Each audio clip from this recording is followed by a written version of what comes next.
potentially one of the most harmful addictions that we have as humans. As other humans. And we clearly are good for each other. It's good for us to be making use of our time, spending time together, sharing. But I'm talking about the pitfalls of elevating another human to a level above their standing, their actual standing in reality as an equal creature of creation.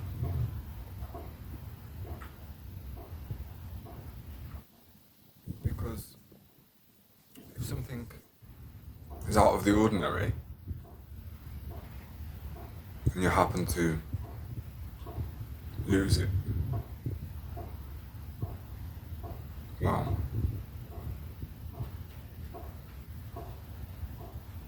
then. But it's only trying to keep hold of things in this life which causes us to lose them.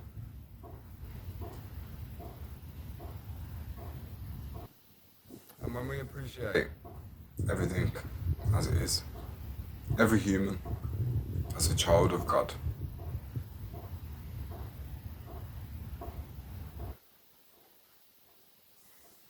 and we understand there's no better, just different.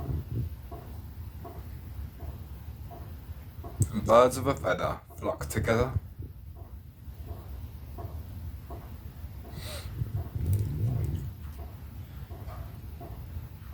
Traditionally, we've hung around in groups of self-destruction.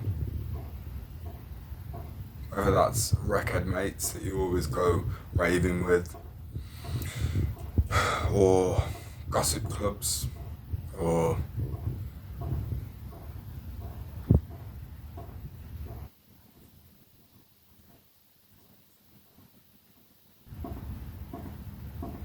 we need each other. But we personally, individually need ourselves. We're the only one who has actually got our back in this life. Because all humans are entitled to change their mind, choose different, any given moment.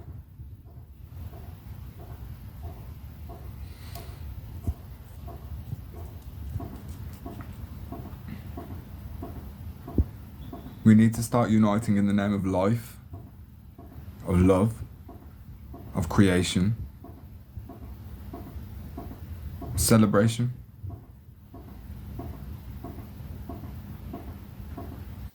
The Breakfast Club of misery and malcontent. There shall not be a sequel. We'll just huddle together and speak about how awful life has been, or just be blessed and radiate that knowing that life is a gift.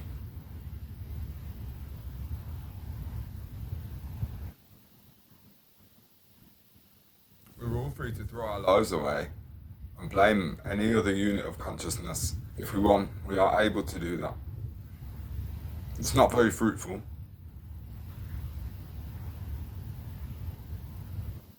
And it's the exact opposite of the truth. Everything in my awareness is me, in one way, shape, or form.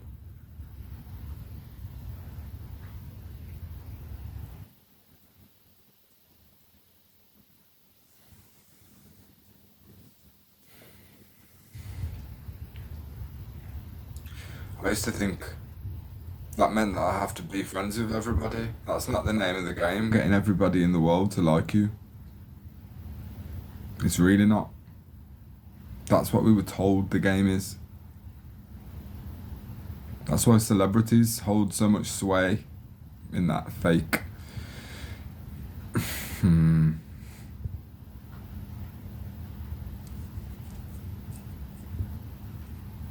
feel seen and valued to the maximum degree that is possible can only be on a one-to-one basis. Alright, maybe many times over. It's not about a fan club, is it?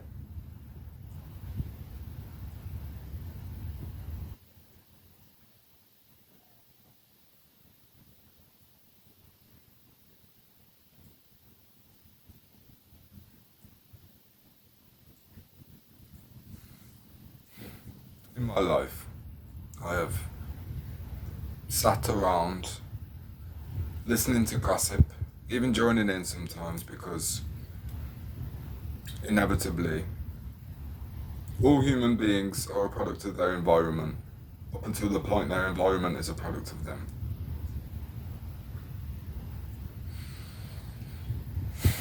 I've been hearing other people's business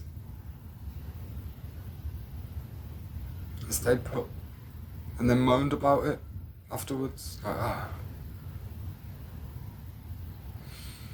But it was just showing me to me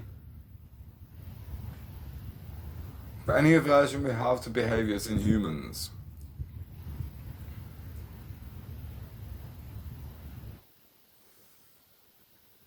the triggers are there for our loving awareness.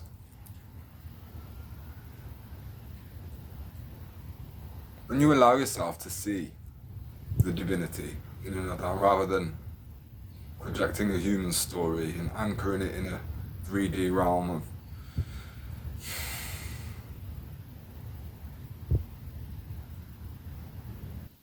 we can literally see God in each other.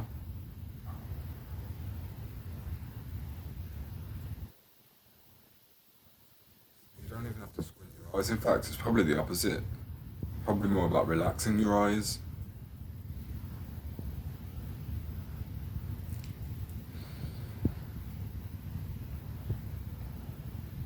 Ultimately,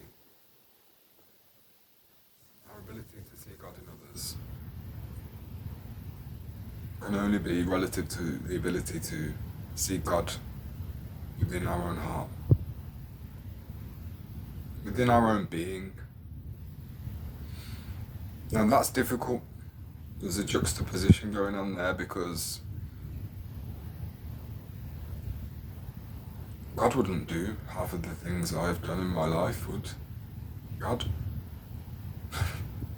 Well, yeah. Stands to reason that if I am God, if I'm an aspect of God, God would do all the things that all humans can do, and many more. That, by the way, is a way to break down duality.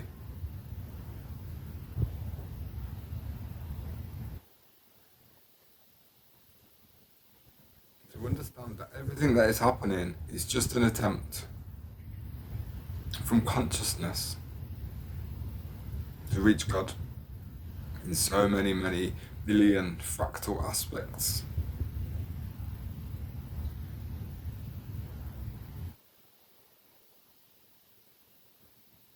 And we activate each other in finding this, intending to the spark seed that has always been there.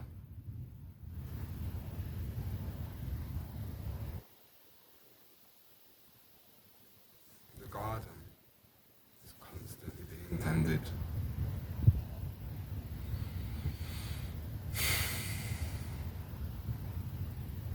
Whether we're there yet or not.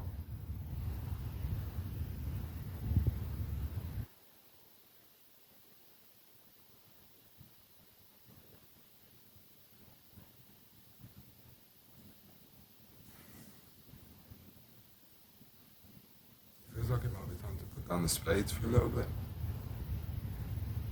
and let things fall as they may.